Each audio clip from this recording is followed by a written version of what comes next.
आज रावलपिंडी बाकायदा मैदान जंग बना हुआ था। ठीक ठाक किस्म की शेलिंग हुई और पाकिस्तान तहरीक इंसाफ के वर्कर्स भी निकलते रहे, गलियों के अंदर से आते रहे, मुख्तलिफ मकामात से आते रहे।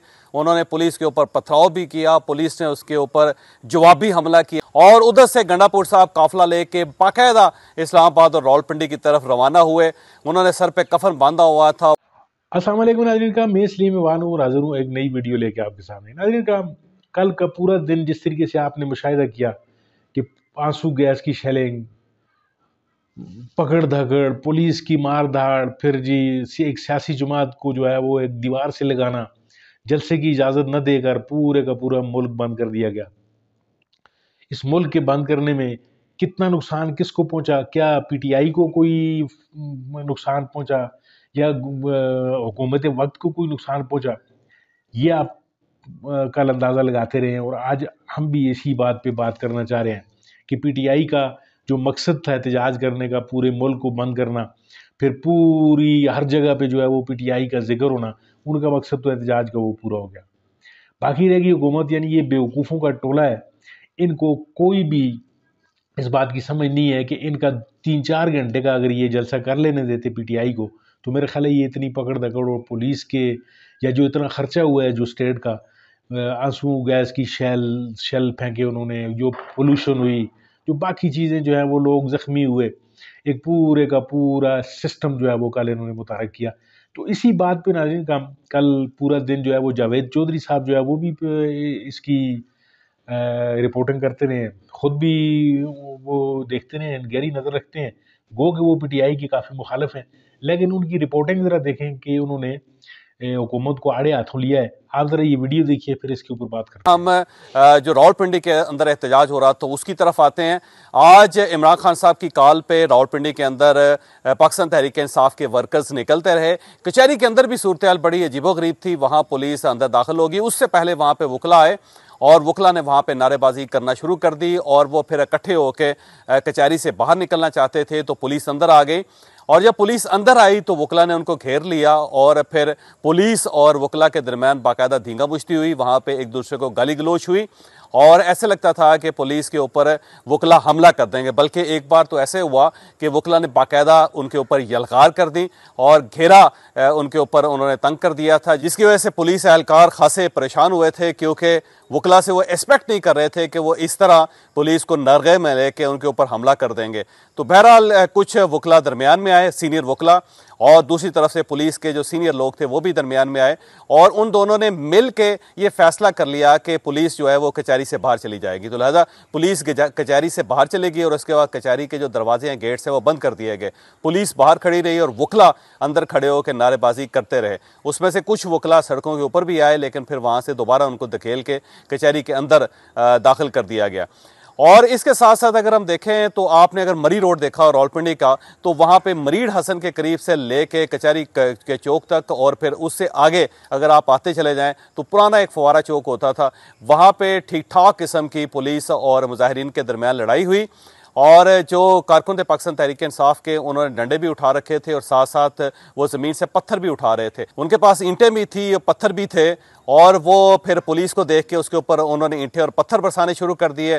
पुलिस ने पहले उनको रोकने की कोशिश की, लेकिन जब देखा कि हजूम बढ़ता चला जा रहा है तो फिर पुलिस की तरफ से शेलिंग शुरू हो गई और शेलिंग इतनी ज़्यादा हुई कि लोगों ने घरों के अंदर जो बैठे हुए थे उनको सांस लेना मुश्किल हो गया और उन्होंने गीले कपड़े करके अपने मुंह के ऊपर बांधने शुरू कर दिए और बहुत सारे लोग अपने कमरों के अंदर घुस गए क्योंकि जो शहरी आबादी थी खासी सफोकेशन उनको हुई। और इसके साथ साथ फिर वहाँ पे ज़ाहिर है आज सारा दिन मरी रोड तो बंद था, बल्कि पूरा रावलपिंडी बंद था और आप जिस तरफ से भी जाते थे आपको वहाँ पे पिकेट्स नज़र आती थी पुलिस की और इसके साथ साथ कंटेनर्स नज़र आते थे। फिर रुकावटें पुलिस ने पूरी रावलपिंडी के अंदर खड़ी की हुई थी, जिसकी वजह से तमाम रास्ते बंद थे और कोई भी शख्स अगर रावलपिंडी से इस्लामाबाद आने की कोशिश करता था तो उसे मुख्तलिफ रास्तों से होकर तकरीबन 2 घंटे लगते थे इस्लामाबाद पहुँचने में।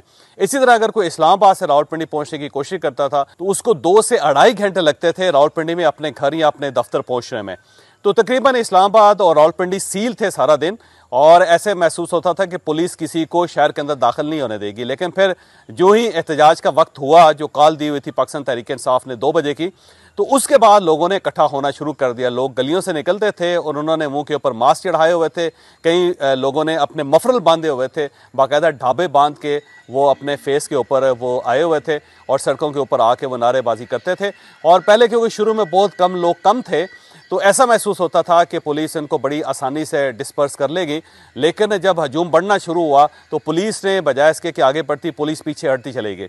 और जो जो पुलिस पीछे हटती चली गई, मुजाहिरीन की तादाद में इजाफा होता चला गया।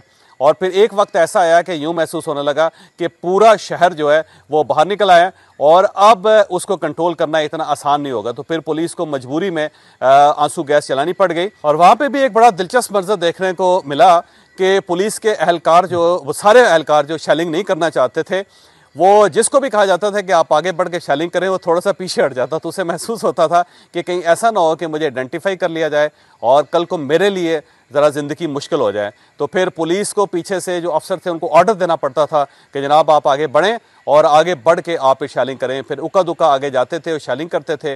फिर जब पीछे से बहुत ज़्यादा प्रेशर डाला जाता था तो फिर पुलिस आगे जाती थी और इस तरह शेलिंग होती रही।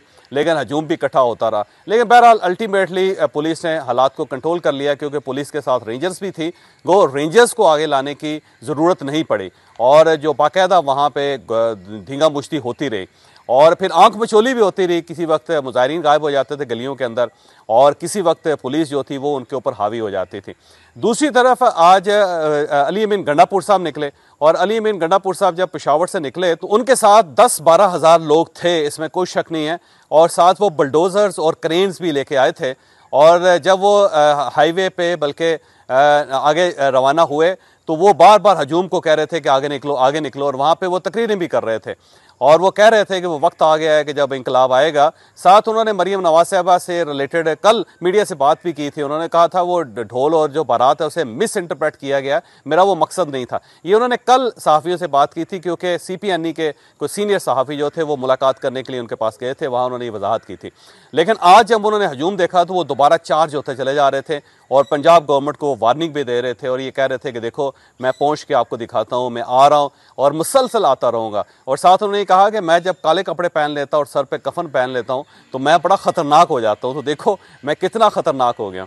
तो बहरहाल वो आगे बढ़ते चले गए और उनके साथ काफिला भी था, कुछ लोग पैदल भी थे, गाड़ियों में भी थे। और जब वो पंजाब के अंदर दाखिल हुए तो उनको रोकने की कोशिश की गई, लेकिन वो नहीं रुके, रुकावटें रास्ते में थी।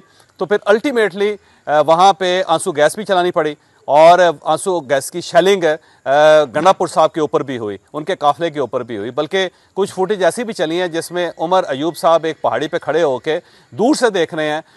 नाज़रीन का वीडियो आपने मुलाहिज़ा फरमाई। वीडियो में जिस तरीके से जावेद चौधरी जो है, हालांकि जावेद चौधरी का मैं ज़ाती तौर पे कट्टर मुखालिफ हूँ, क्योंकि ये दोगली पॉलिसी वाला एंकर इसे कह सकते हैं आप। लेकिन कल के वाले से इन्होंने जो बातें की हैं वो बातें काफ़ी पुरमगज़ और पुरअसर बातें हैं। यानी जिस तरीके से इन्होंने पूरे का पूरा सिस्टम को एक आईना दिखाया है कि इन लोगों ने एक जलसा न करके, यानी एक जलसे की इजाज़त न दे के 24 घंटे का पूरा जलसा पूरे मुल्क में करवा दिया। और जिस तरीके से लोगों का जमे गफ़ीर जो है वो KPK से गया, फिर जो है वो गंडापुर साहब वापस भी आ गए। उसमें क्या मसले थी इस पे खैर कभी बाद में बात करेंगे।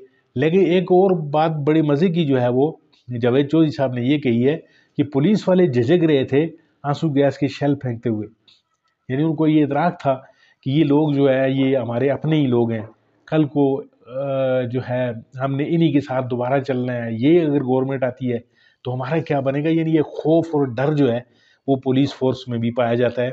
और वो कब तक आखिर वो करते रहेंगे। आखिर उन लोगों का भी जो है वो कोई ना कोई सियासी नज़रिया होता है, कोई चाहे वो वर्दी में होते हैं, कुछ भी होता है, लेकिन वो सोचते हैं कि हम अपने ही बहन भाइयों पे जो है वो शेल्स फेंक रहे हैं, उनके ऊपर जो है वो जाती और लाठी चार्ज कर रहे हैं। नाज़रीन का आपने तजिया देखा जावेद चौधरी साहब का। बहुत बहुत शुक्रिया आपका वीडियो देखने के लिए, आपने वक्त निकाला। मिलते हैं आपके साथ किसी और मौजू किसी और वीडियो में, तब तक के लिए इजाज़त दीजिए। अल्लाह हाफिज़।